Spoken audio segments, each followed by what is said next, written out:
Bienvenue à la mini-méditation du mercredi de l'Institut biblique belge.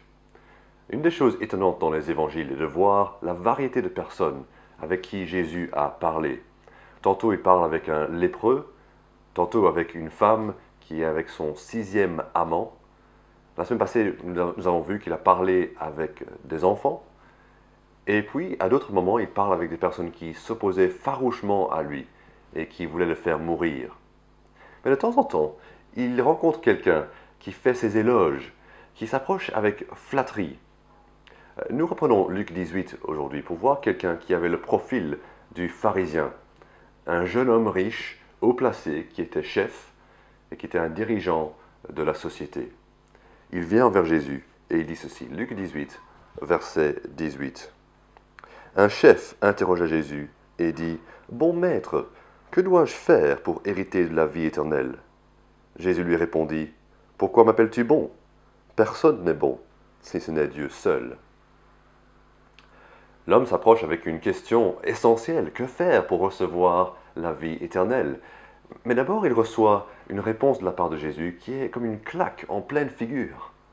« Bon maître, il avait demandé, mais Jésus dit, « Pourquoi m'appelles-tu bon? Seul Dieu est bon. » Jésus serait-il là en train de nier qu'il est Dieu?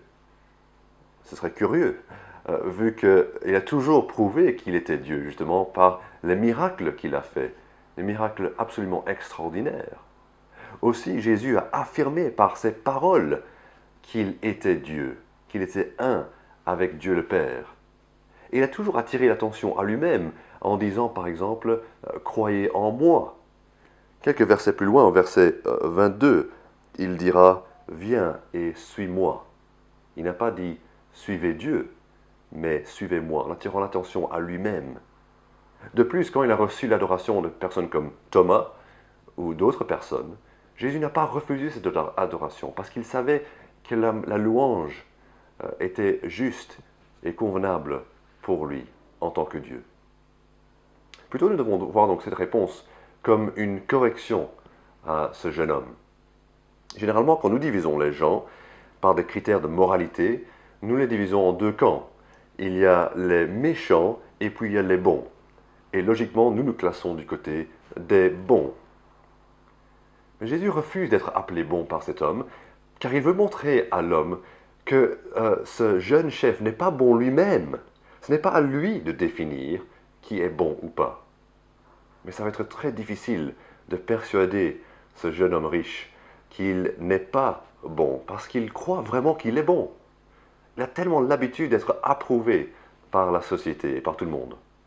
La semaine prochaine, nous allons voir la deuxième partie de la réponse de Jésus, qui montre là où est le cœur de cet homme riche. Mais pour aujourd'hui, il faut souligner une erreur basique dans sa question. Il pose la question de ce qu'il doit faire pour recevoir la vie éternelle, ce qu'il doit faire pour hériter. Ce n'est pas comme ça dans la vie, n'est-ce pas?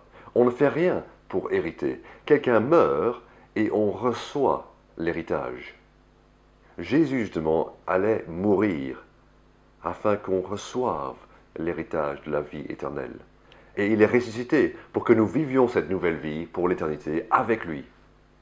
Donc nous pouvons le remercier dès aujourd'hui parce que notre Dieu, Jésus-Christ, est vraiment, vraiment bon.